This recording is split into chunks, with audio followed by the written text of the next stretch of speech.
Assalamualaikum warahmatullahi wabarakatuh. Berjumpa lagi dengan video pembelajaran kimia kelas 10. Nah, pada video kali ini kita akan melanjutkan pembahasan kita di bab stoikiometri kimia. Nah, pada video kali ini kita akan mempelajari bagian 1 mengenai hukum-hukum dasar kimia.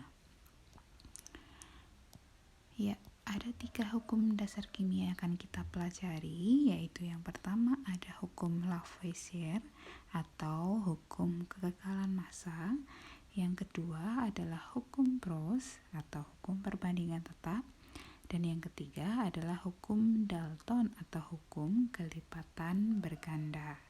Mari kita bahas satu persatu mengenai hukum-hukum dasar kimia ini. Oke, yang pertama adalah hukum Lavoisier atau hukum kekekalan massa. Seperti yang mungkin kalian pernah lakukan ketika kita membakar kertas gitu ya, apa yang terjadi? Nah, pasti kalian mengamati bahwa massa abu dari hasil pembakaran kertas itu lebih kecil dari massa kertas gitu ya. Jadi kalau kita membakar kertas 1 ember, nanti abunya pasti akan lebih sedikit dari 1 ember itu gitu ya. Nah, apakah pembakaran kertas itu disertai pengurangan massa? Yuk kita bahas di hukum kekekalan massa ini. Jadi, Lavoisier ini telah menyelidiki massa zat sebelum dan sesudah reaksi. Lavoisier itu akan menimbang, jadi dulu dia menimbang zat sebelum direaksikan dan juga dia menimbang zat setelah direaksikan gitu ya. Jadi hasil reaksinya itu dia timbang kembali. Ternyata setelah dia melakukan berkali-kali percobaan, massa zat sebelum dan sesudah reaksi itu selalu sama, jadi tidak ada pengurangan massa. Kemudian ia menyimpulkan dengan merumuskan suatu hukum gitu ya, yang disebut sebagai hukum kekekalan massa. Bagaimana bunyi hukum kekekalan massa ini? Jadi dalam sistem tertutup, itu tempatnya tertutup gitu ya. Massa zat sebelum dan sesudah reaksi adalah sama, seperti itu. Jadi sistemnya harus tertutup gitu ya. Massa zat sebelum dan sesudah reaksi adalah sama. Bagaimana dengan pembakaran kertas yang tadi? Gitu kan kita sudah tahu atau bisa mengamati bahwa abunya itu massanya lebih kecil gitu ya.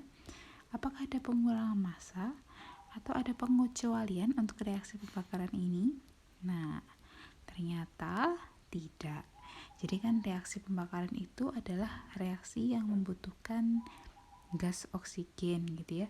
Mungkin kalian pernah melihat atau melakukan ketika kita membakar lilin, kemudian kita tutup dengan gelas, lilin itu perlahan akan mati.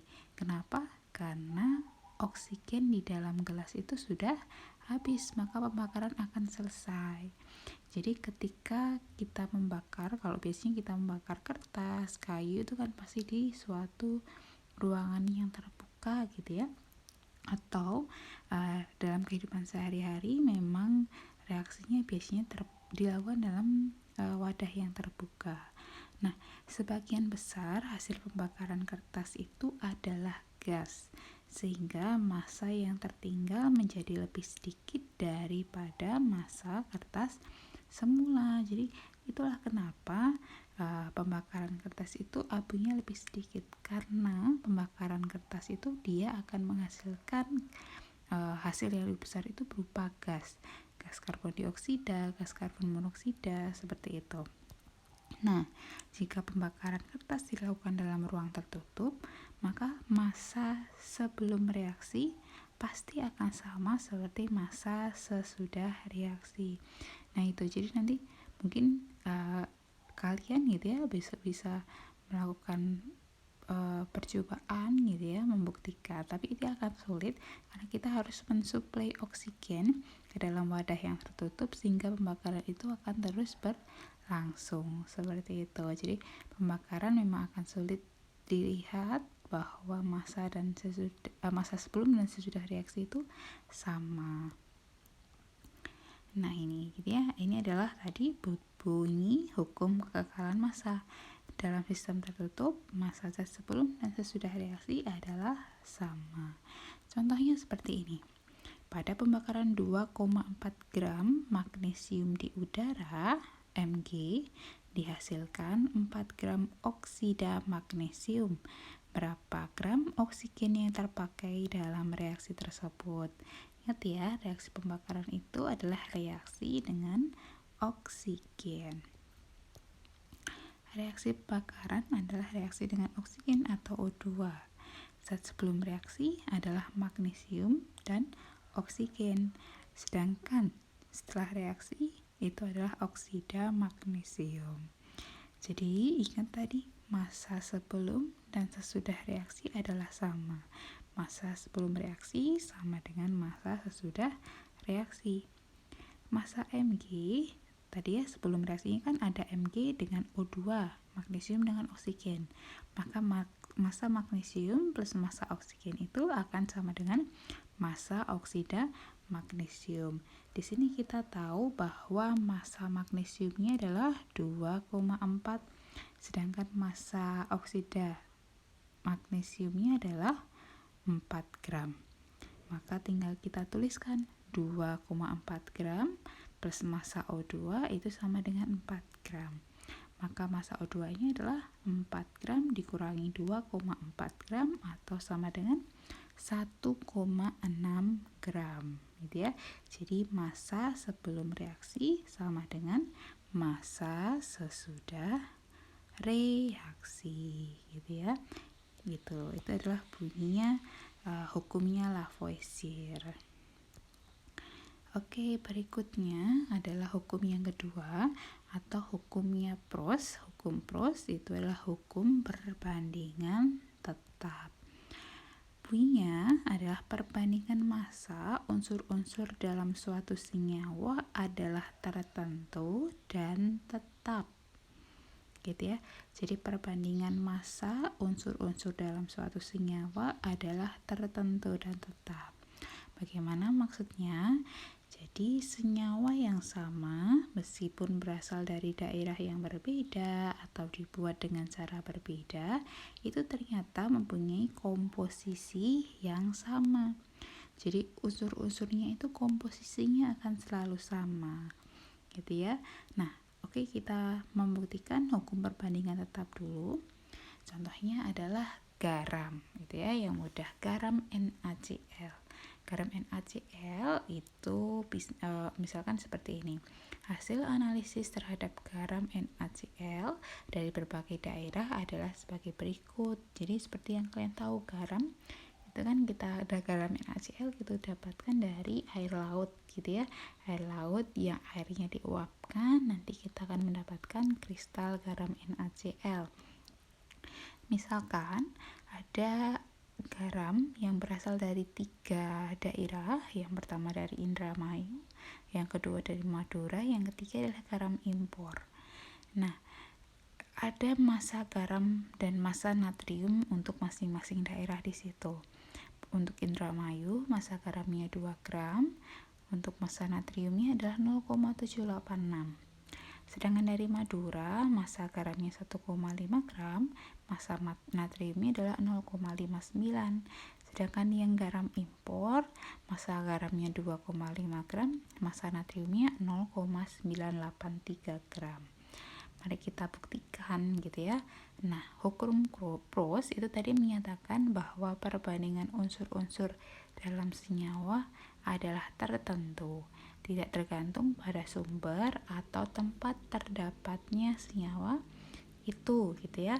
Nah, yang pertama kita akan menentukan perbandingan massa antara natrium dan klorin dari masing-masing sampel. Kenapa?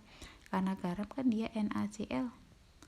Nah, berarti dia terdiri atas unsur Na dan unsur Cl, unsur natrium dan unsur klorin. Kita bandingkan dulu bagaimana perbandingan dari kedua unsur ini dalam NaCl di masing-masing daerah gitu ya. Nah, kemudian menyimpulkan apakah perbandingan itu tetap atau tidak. Jika tetap, maka hukum Proust akan terpenuhi. Oke, tadi ada garam dari 3 tempat, Indramayu, Madura, dan impor. Tadi massa natriumnya sudah diketahui di tabel yang pengamatan ini kan. Nah, di sini kan kita diketahui ada massa natriumnya. Kemudian kita bisa mencari massa klorinnya dengan cara apa? Tinggal dikurangi aja kan. Ini 2 gram, kurangi 0,786, ini 1,5 gram, kurangi 0,859, kemudian impor 2,5 gram kurangi 0,983. Ini adalah massa klorinnya. Itu dimasukkan ke tabel yang sebelah sini gitu ya. Kemudian kita bisa membentuk perbandingan massa Na dan massa Cl. Untuk yang pertama dari Indramayu, perbandingannya 0,786 banding 1,214 gitu ya. Nah, ada tipsnya untuk menyederhanakan kenapa kok bisa jadi 1 banding 1,54 sih gitu kan. Nah, ini ada tipsnya di sini. Nah, bagi dengan pembanding yang paling kecil. Tadi kan yang pertama 0,786 banding 1,214. Maka kita bagi dengan yang paling kecil. Nah, untuk menyederhanakannya, maka yang kecil itu kan 0,786-nya. Maka kita akan bagi 0,986 dan 1,214 ini dengan yang kecil, yaitu yang 0,786. Jadi untuk 0,786 bagi 0,786 itu adalah 1, sedangkan 1,214 masanya Cl di sini itu kita bagi juga dengan 0,786. Itu adalah dapat 1,54 gitu ya. Nah, ini bisa dikalikan 2 untuk membulatkan gitu ya. Tapi kita lihat dulu untuk Madura juga sama. Tadi massa Na-nya 0,59, massa Cl-nya 0,91. Ini juga sama, tinggal 0,59 bagi 0,59 banding 0,91 bagi 0,59. Itu juga akan didapatkan 1 banding 1,54. Kemudian untuk yang impor juga sama, 0,983 dibagi 0,983 karena yang kecil 0,983 banding 1,517 dibagi 0,983. Itu juga akan didapat 1 banding 1,54 gitu ya.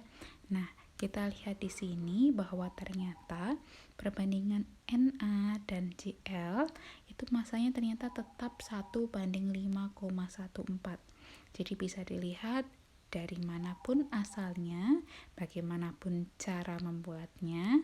Nah, ternyata NaCl ini dia perbandingan massa Na dan Cl-nya, perbandingan massa unsur-unsur penyusunnya adalah tetap, yaitu 1 banding 1,54.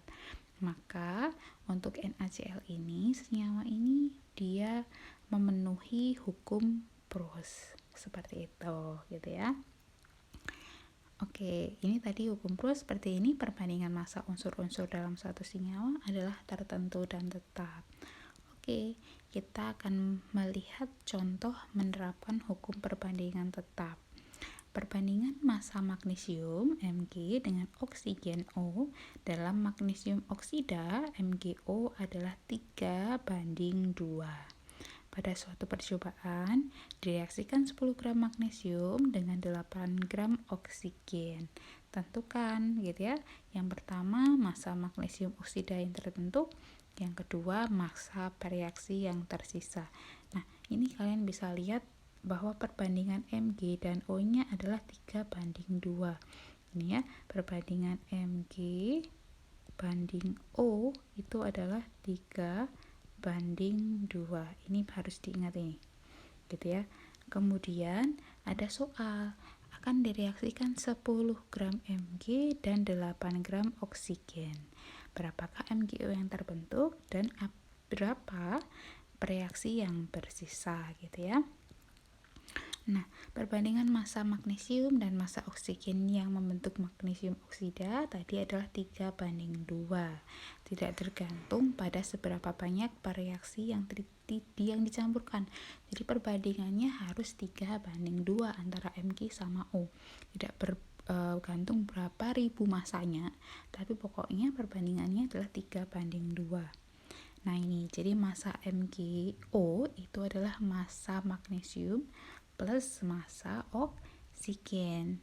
Nah, jika massa Mg dan banding O-nya itu yang direaksikan tidak 3:2, maka salah satu bereaksi akan bersisa seperti itu, tidak akan habis bereaksi. Nah, tadi massa magnesium Mg dan plus massa oksigen O-nya itu adalah massa magnesium oksida atau MgO, maka kita bisa tahu tadi perbandingan Mg dan O-nya itu kan 3:2. Maka sekarang perbandingan massa Mg banding O dan banding MgO adalah 3:2:5. Kenapa kok bisa MgO-nya 5? Gitu ya. Jadi karena tadi massa magnesium plus massa oksigen adalah sama dengan massa magnesium oksida. 3 plus 2 sama dengan 5. Jadi massa MgO-nya di sini itu adalah sama dengan 5, seperti itu. Massa magnesium yang direaksikan tadi adalah 10 gram. Maka hasil pembagian dengan perbandingan massa adalah 10/3. Kok bisa 10/3? Tadi perbandingan massa MgO dan MgO tadi kan 3:2:5.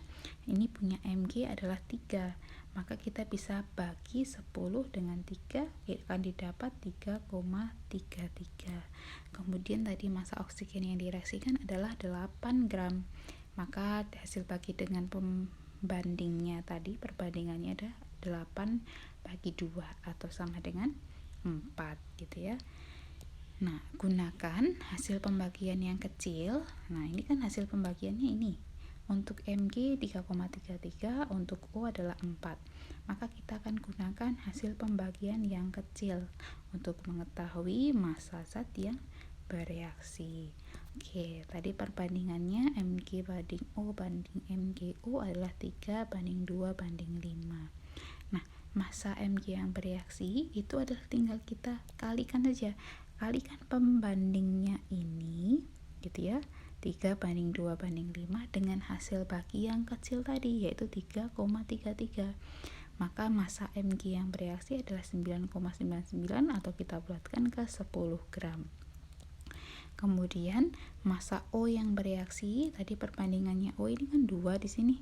Maka 2 kali 3,33 hasil bagi yang kecil kita akan didapatkan ini massa O yang bereaksi adalah 6,66 gram.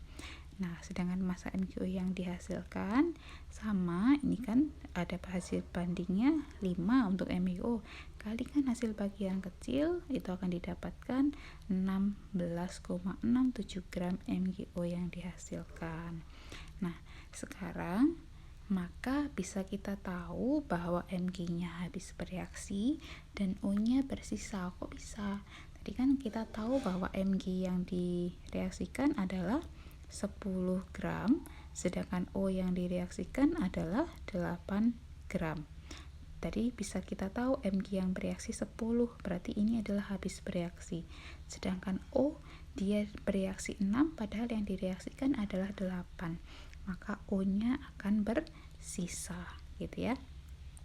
Maka sisa oksigen adalah massa yang direaksikan, massa awalnya tadi 8 gram di sini dikurangi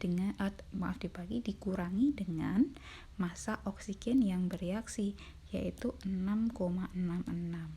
Maka sisanya oksigen adalah 1,13 gram di sini, gitu ya.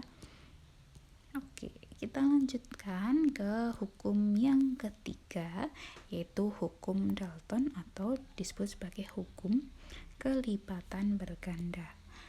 Berkaitan dengan pasangan unsur yang dapat membentuk lebih dari satu jenis nyawa. Kok bisa? Contohnya karbon dengan oksigen. Seperti yang kalian tahu, karbon dengan oksigen itu bisa membentuk dua jenis senyawa, yaitu karbon monoksida atau CO dan juga karbon dioksida atau CO2.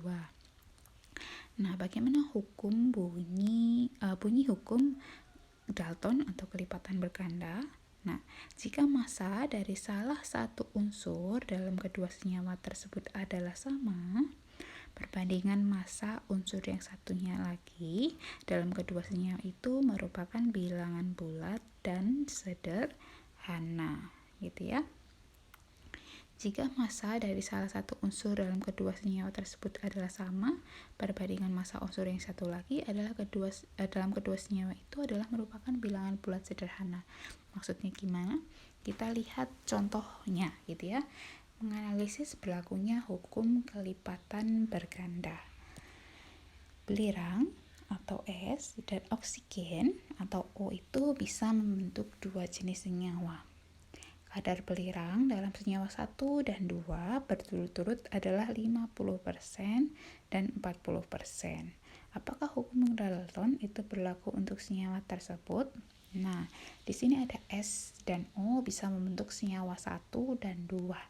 Di mana S dalam senyawa 1 kadarnya 50%, S dalam senyawa 2 kadarnya 40%. Jadi ini S dalam senyawa 1, ini S dalam senyawa 2, gitu ya. Nah, kemudian apakah memenuhi hukum Dalton, gitu ya. Tadi hukum Dalton sudah saya sebutkan di atas. Jika massa dari salah satu unsur dalam kedua senyawa tersebut adalah sama, perbandingan massa unsur yang satu lagi dalam kedua senyawa itu merupakan bilangan bulat dan sederhana. Mari kita menentukan perbandingan massa S dan O dulu dalam senyawa masing-masing, yaitu dalam senyawa 1 dan 2, gitu ya. Tadi dalam senyawa 1, S atau belirangnya adalah kadarnya 50%. Berarti kadar oksigennya juga 50%, 50/100 gitu ya. Maka seperti ini. Yang kedua, S-nya adalah 40%. Maka kadar O-nya adalah 60%.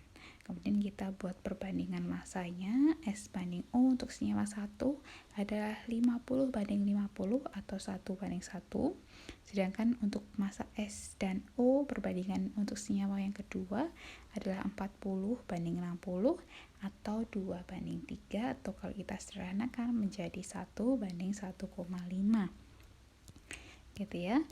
Nah, ini tadi perbandingan S dan O dalam senyawa 1 dan 2. Kemudian kita membuat salah satu unsur sama dan membandingkan massa unsur yang satunya lagi. Jadi massa S gitu ya dalam senyawa 1 itu adalah sama dengan senyawa 2.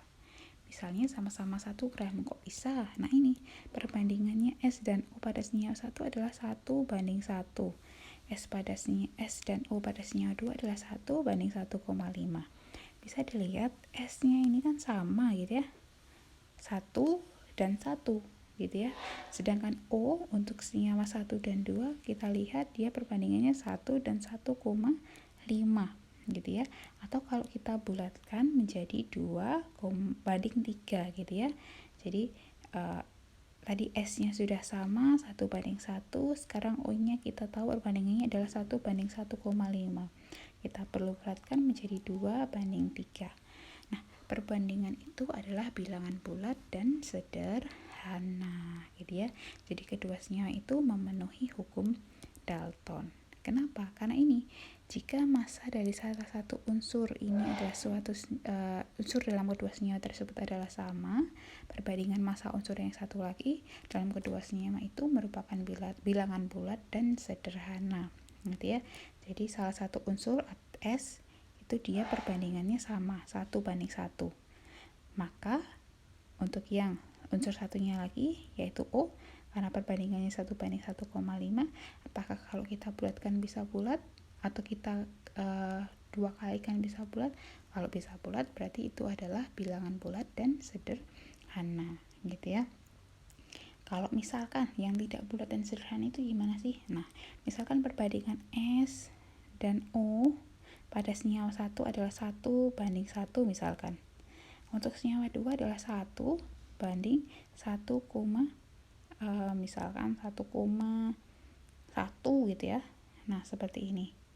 Nah, kita bisa tahu bahwa perbandingan untuk S dalam kedua susunya adalah sama. Sedangkan O adalah 1,1. Mau kita bulatkan, misalkan kita biar ini bulat, kalikan 10 gitu ya. Ini kalikan 10 juga biar sama. Maka ini adalah 10/11. Ini bukan merupakan bilangan bulat yang sederhana gitu ya. Oke, yang berikutnya kita akan mempelajari mengenai persamaan reaksi. Jadi apa itu persamaan reaksi? Jadi perubahan yang terjadi itu dalam suatu reaksi kimia itu dapat dipaparkan dengan menggunakan rumus kimia zat-zat yang terlibat dalam reaksi.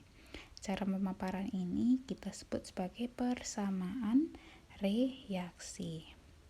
Nah, nanti akan ada tanda panah yang menunjukkan arah reaksi.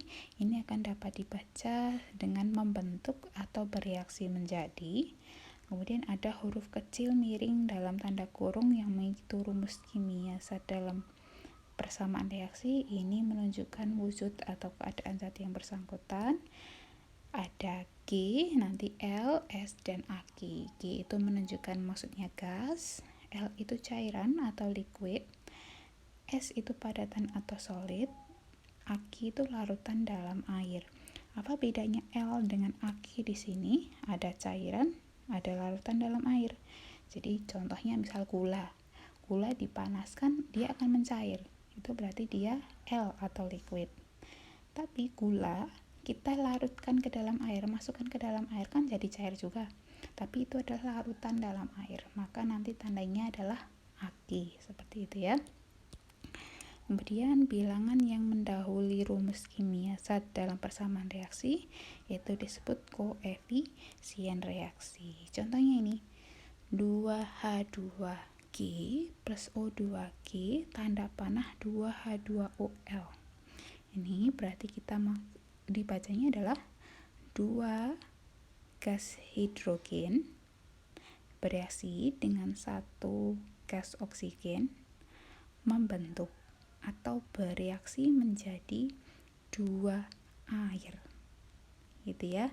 Nah, kita bisa tahu di sini ada angka yang di depan 2, ada 2. Tapi juga ada angka yang kecil di belakang yang ke bawah gitu ya. Apa perbedaannya? Jadi kalau yang di bawah ini adalah angka indeks. Dia menunjukkan jumlah atom dalam suatu senyawa. Jadi senyawa H2O ini mengandung 2 hidrogen dan 1 atom oksigen. Tapi kalau yang di depan ini berarti kita menunjukkan 2 molekul air gitu ya. Jadi kita bisa mengatakan bahwa koefisien hidrogen gitu ya. Ini tadi bagian yang mendahului rumus kimia zat dalam persamaan reaksi disebut koefisien reaksi.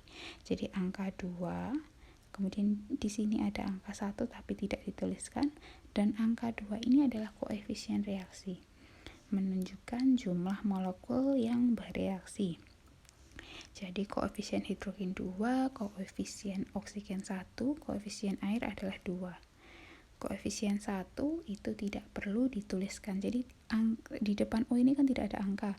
Ini adalah maksudnya 1, bukan 0 ya. Jadi 1 molekul oksigen bereaksi. Seperti itu. Nah, ini contohnya tadi. 2 hidrogen plus oksigen menghasilkan 2H2O, 2 air.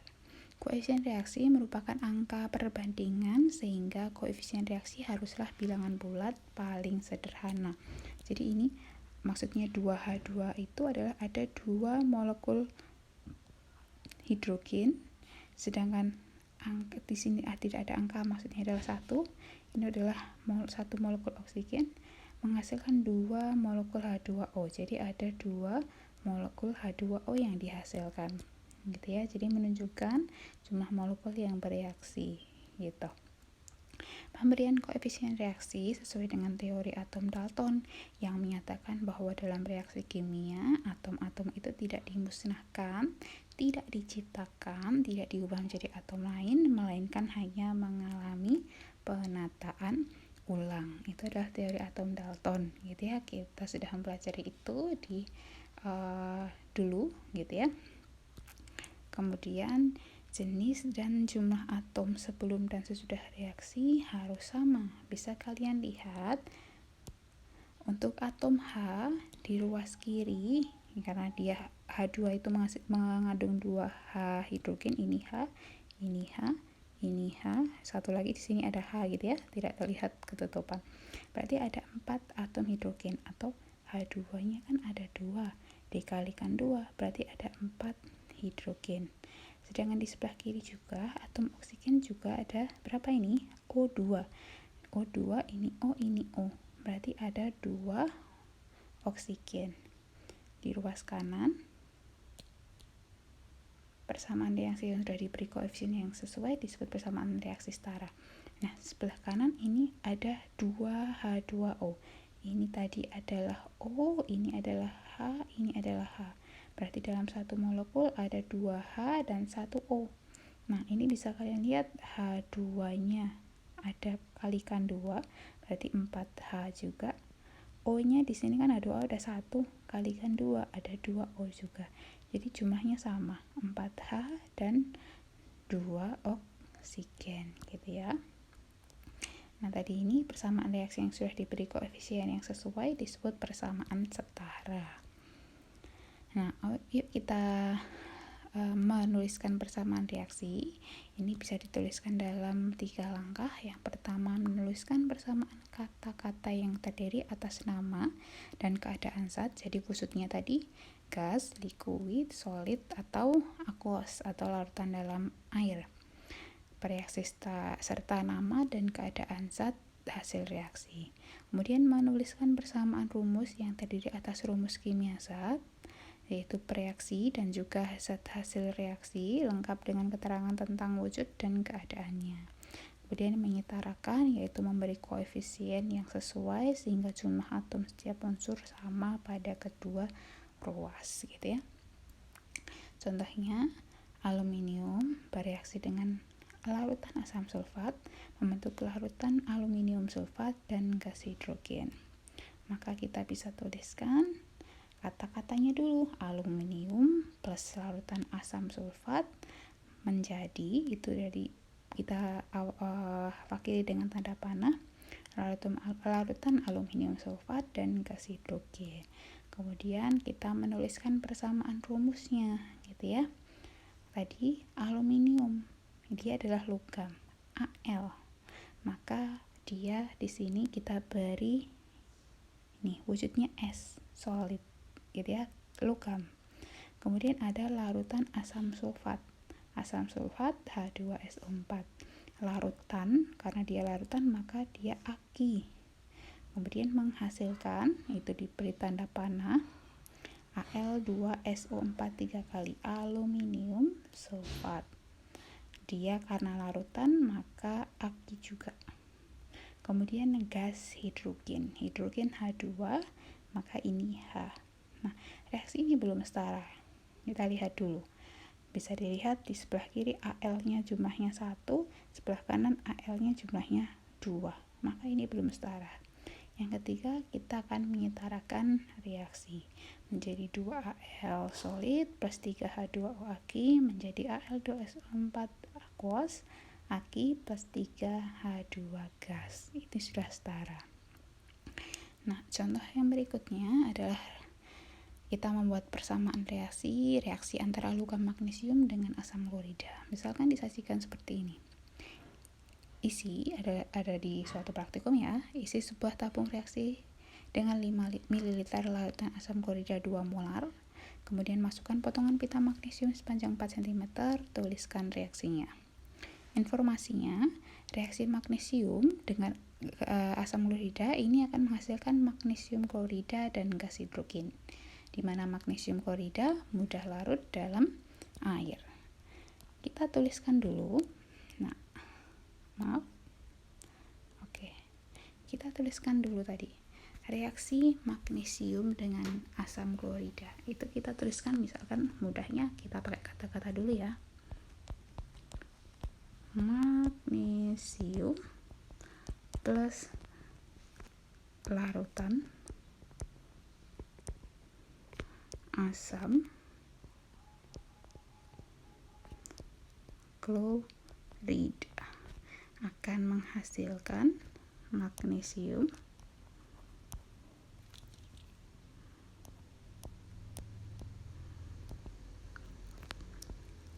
klorida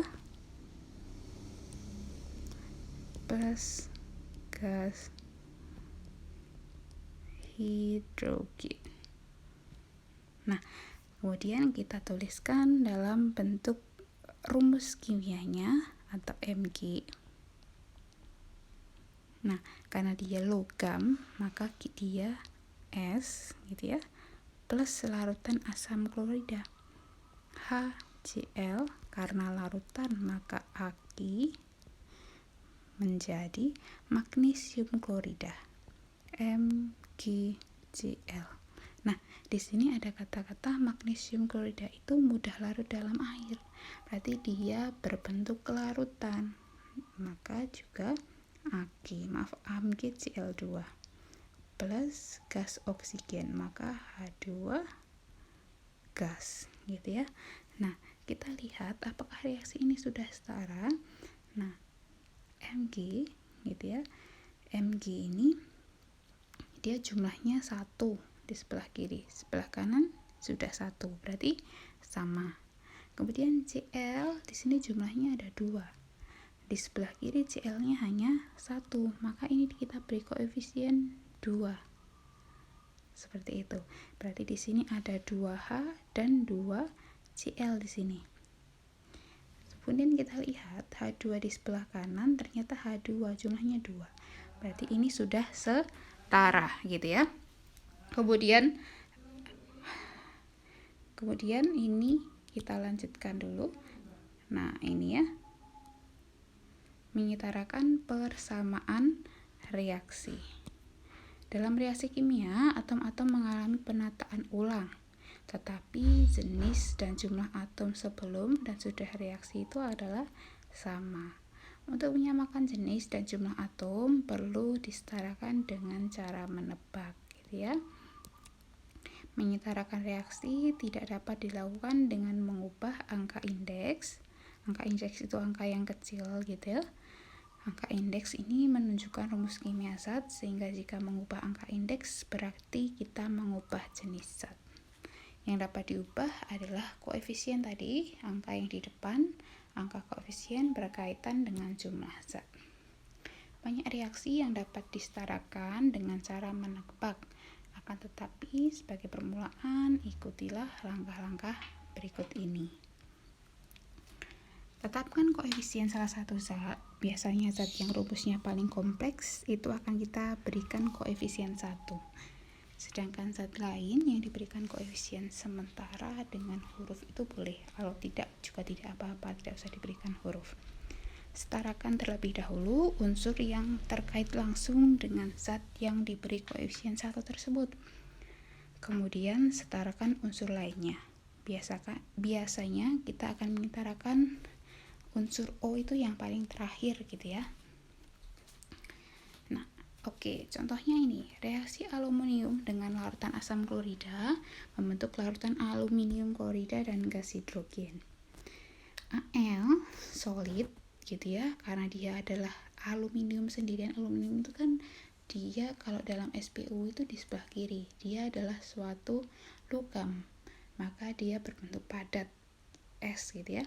Dengan larutan asam klorida, karena dia larutan, maka di sini ada larutan, maka dia aki membentuk larutan aluminium klorida. AlCl3 bentuknya juga aki, dan gas hidrogen H2 bentuknya gas. Kemudian langkah 1, menetapkan koefisien salah satu zat.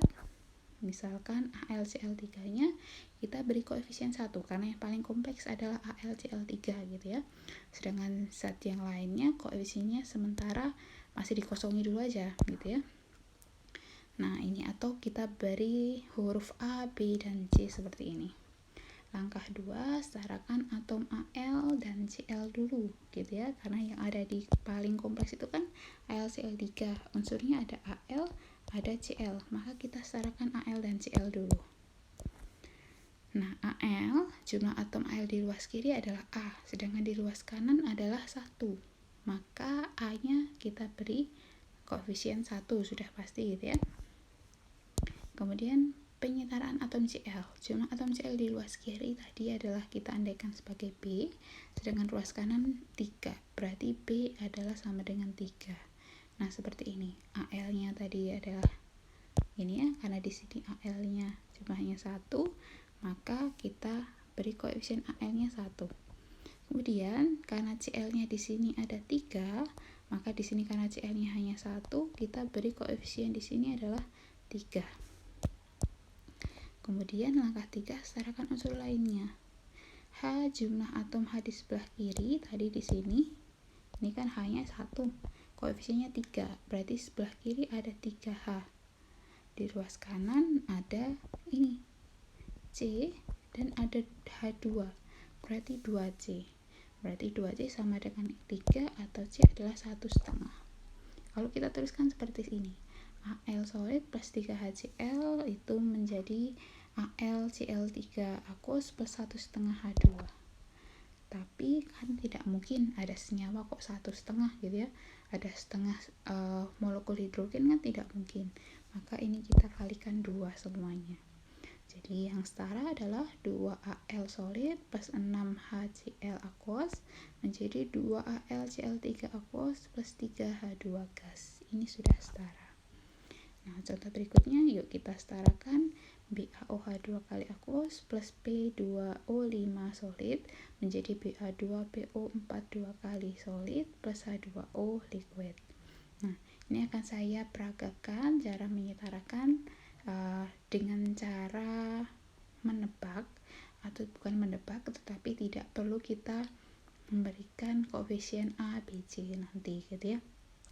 Nah, seperti yang kalian lihat, di sini yang paling kompleks adalah Ba3 PO4 2 kali. Nah, kita akan berikan Ba3 PO4 2 kali ini koefisiennya 1. Gitu ya. Nah, maka kita akan setarakan senyawa atau unsur-unsur yang ada di Ba3 PO4 2 kali ini dulu. Nah, yang pertama ada Ba. Ba di sini jumlahnya ada 3 di sebelah kanan. Di sebelah kiri karena dia koefisiennya masih kosong, di sini jumlahnya masih 1 karena BaOH 2 kali. Di sini tidak ada angka indeks kan? Berarti Ba-nya 1. Untuk menyetarakan dengan Ba3 di sini, maka kita beri koefisien 3. Nah, kemudian di sini ada PO4 2 kali. Jadi maksudnya Ba3 PO4 2 kali itu ada Ba-nya 3, ada PO4-nya ada 2 seperti ini. PO4 2 kali itu PO4-nya ada 2. Maka di sini jumlah P-nya ada 2. P1 kali 2. Berarti P-nya adalah 2. Di sini sebelah kiri P-nya sudah 2. Berarti sudah setara. Kemudian yang berikutnya ada O gitu ya. Di sini O-nya ada 8 karena 4 dikali 2 8. Kemudian kita lihat di sebelah kanannya lagi di H2O gitu ya. O-nya ada 1, berarti 9. Bisa kalian lihat O-nya akan sulit kita setarakan. Maka O akan kita setarakan terakhir gitu ya. Nah, kita bisa lihat di sini. Nah, H-nya dulu saja yang kita setarakan. H-nya di sini ada 2 di sebelah kiri, di sebelah kanan coba kita lihat ada berapa. Di sini ada BaOH 2 kali. Berarti OH-nya ada 2. Gitu ya. Nah, maka H-nya di sini ada 2 dikalikan 3. Berarti adalah 6 gitu ya. Nah, maka karena dia ada 6, sedangkan di kanan hanya ada 2, maka H2O kita kalikan 3. Gitu ya. Nah, berarti ada 3H2. Di sini H-nya sudah 6, di sini H-nya sudah 6 juga. Maka terakhir tinggal kita setarakan O-nya saja. Di sini tadi ada O-nya jumlahnya 8, kemudian di sini ada O-nya jumlahnya 3, berarti jumlahnya 11. Yuk kita lihat apakah di sebelah kiri jumlahnya sudah 11 gitu ya. Nah, di sini O-nya juga sama, karena O-nya tadi ada 1 kalikan 2 adalah 2, kalikan koefisiennya, kalikan 3, berarti ada 6U. 6U di sini ada 5U, berarti 6 plus 5 sama dengan 11. Jadi ini sudah setara juga O-nya. Nah, ini adalah reaksi setaranya. Kita tulis 3 BaOH 2 kali Aq plus P2O5 solid menjadi Ba3 PO4 2 kali solid plus 3 H2O liquid. Nah, ini adalah reaksi sudah setaranya. Contoh berikutnya, kita akan menyetarakan reaksi ini. NH4 2 kali SO4 Aq plus KOH Aq menjadi K2SO4 Aq plus 2 plus NH3 gas plus H2O liquid. Mari kita setarakan. Nah, bisa kalian lihat yang paling kompleks mana nih? Nah, pasti ini kan NH4 2 kali SO4. Nah, bisa dilihat di sini N-nya NH4 2 kali, berarti di sini karena tidak ada angka indeks, ini adalah 1 kalikan 2, berarti N-nya ada 2. Nah, kita lihat di sebelah kanan N-nya baru 1 di NH3, maka beri koefisien 2 gitu ya. Kemudian berikutnya ada S gitu ya. Ada S di sini. Dia koefisiennya 1, dia angka indeksnya 1, tidak ada koefisien, berarti S-nya 1. Di sebelah kanan S-nya juga sudah ada 1, berarti sudah setara. Untuk H dan O terakhir dulu. Berikutnya kita lihat K. K di sini jumlahnya di sebelah kiri ada 1, di sebelah kanan K2, berarti 2. Maka untuk menyetarakan KOH kita beri koefisien 2, seperti ini. Nah, terakhir kita hanya akan tinggal menyetarakan O dan H. Maka kita setarakan H-nya dulu saja, gitu ya. Nah, di sebelah kiri H-nya ini NH4 2 kali. NH4 2 kali. Berarti H-nya ini ada 8. Gitu ya. Kemudian di sini ada KOH. H di sini ada 1, koefisiennya 2. Maka ada 2H. Berarti di sini ada H-nya itu ada 10 gitu ya. Nah, kemudian kita lihat di sebelah kanan NH3 gitu ya. N-nya tadi ada H-nya tadi di sini ada 3 kalikan 2 berarti 6. Sedangkan di sini H2 hanya 2. Berarti baru 8 kurang 2. Karena NH3 tadi sudah disetarakan, maka kita ubah koefisien H2O menjadi 2. Kenapa? Biar 2 kali 2 4 gitu ya. Kita sudah mendapatkan 10. Berarti H sudah setara menjadi 10. Yang terakhir adalah O.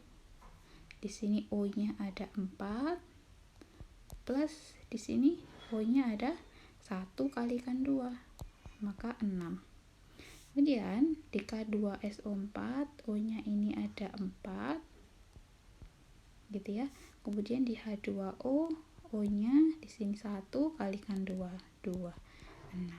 Maka reaksi ini sudah setara.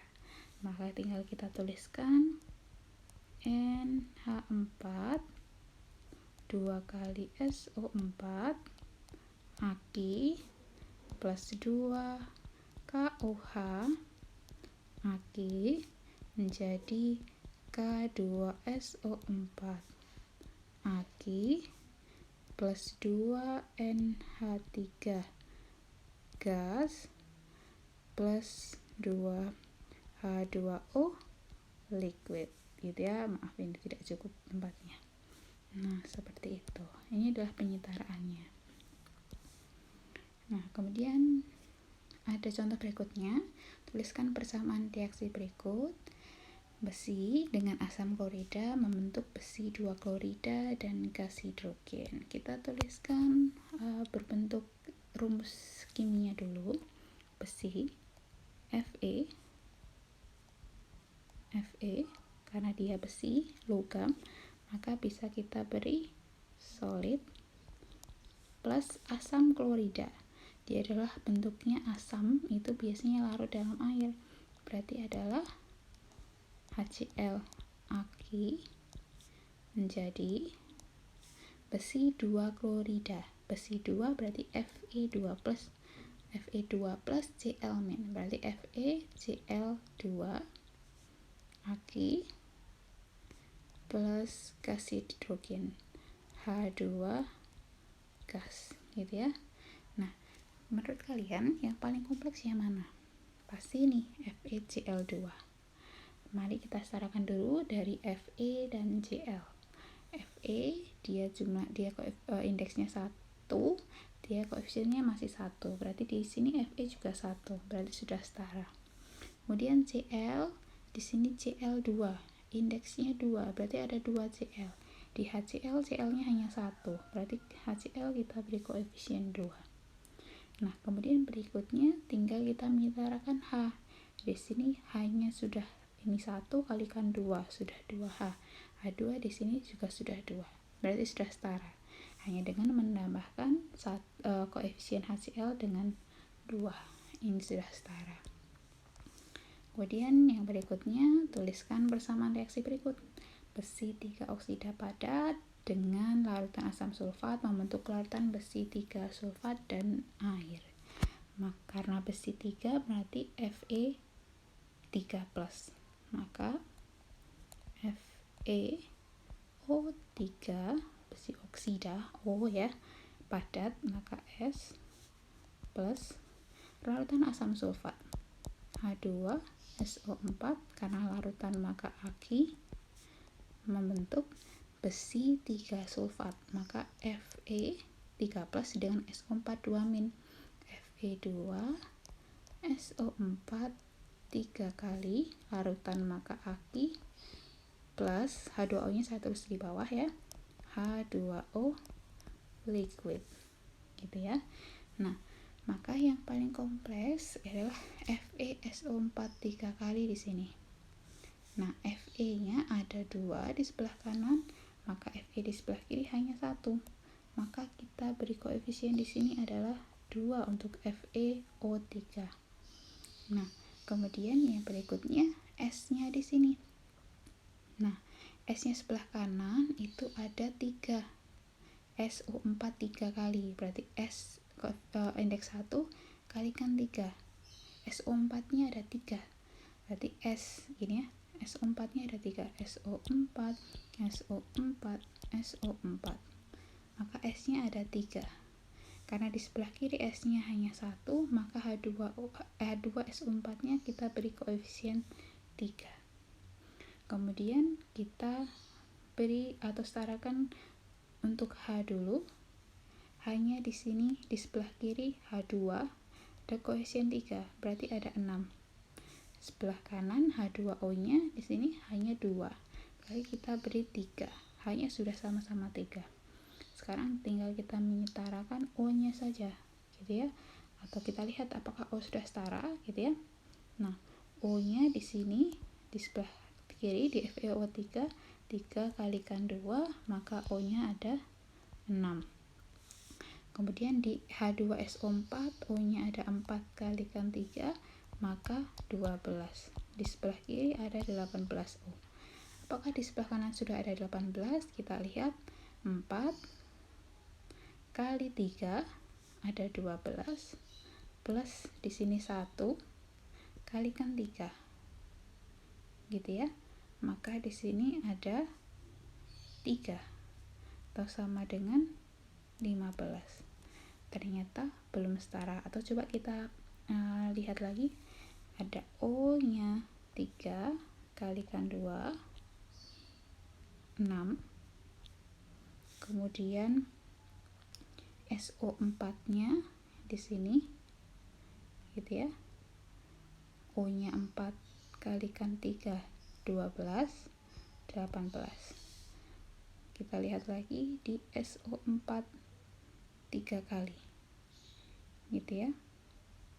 Nah ini SO4 3 kali 4 kalikan 3 12, O nya H2O, O nya 1 kalikan 3 berarti ada 3, masih 15. Nah mari kita setarakan lagi, coba kita lihat dulu. Fe ada 1, di sini ada 2, sudah setara, 2 diberikan angka 2 gitu ya. Besi 3 oksida, oh maaf saya ada kesalahan, besi 3 oksida, O itu kan O2 min ya, saya ada kesalahan, berarti Fe2. Nah seperti ini, Fe2 O3. Nah saya ada salah ya. Nah berarti kita ulangi lagi, Fe nya sudah sama-sama 2, di sini 2, berarti kita hilangi dulu di sini koefisiennya jadi 1 ya. Di sini koefisien Fe2O3 1. Kemudian S-nya di sini sudah berapa ini? S-nya di sini 3, ini 1, kita beri koefisien 3. Kemudian H-nya di sini 2 kalikan 3 6, kita beri koefisien 3 di H2O. Kemudian O-nya di sini 12, di sebelah kanan 4 kalikan ini 3, 12 plus 3 15, sudah betul. Kemudian O nya di sini H2SO4 adalah 4 kalikan 3 berarti 12 plus di sini 3, betul sudah 15. Aduh terima kasih, tadi ada kesalahan di sini, Fe2O3 tadi ya, kalau ada salah di sini. Nah oke. Demikian untuk video pembelajaran kali ini. Sampai jumpa lagi di video pembelajaran selanjutnya. Terima kasih.